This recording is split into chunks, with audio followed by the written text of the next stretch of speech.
Oriental Insurance அசிஸ்டண்ட்டோடைய mains எக்ஸாமுக்கான cut off release பண்ணியிருக்காங்க. இந்த கட் ஆஃப் வச்சு தான் எல்லாரையும் ஆர்எல்டிக்கு கூப்பிட்டுருக்காங்க.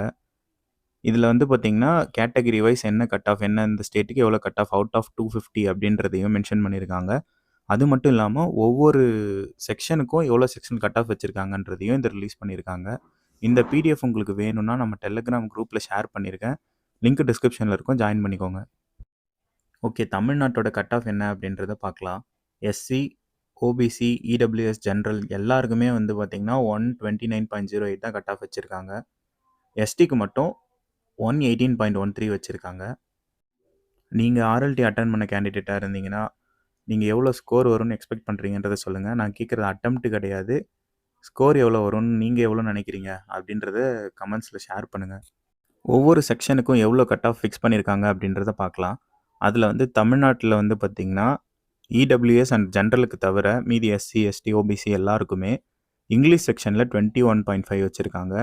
ரீசனிங்க்கு 23.75, நியூமெரிக்கல் எபிலிட்டி 22.75, கம்ப்யூட்டர் வந்து 18.5, ஜிஏக்கு வந்து 7.25.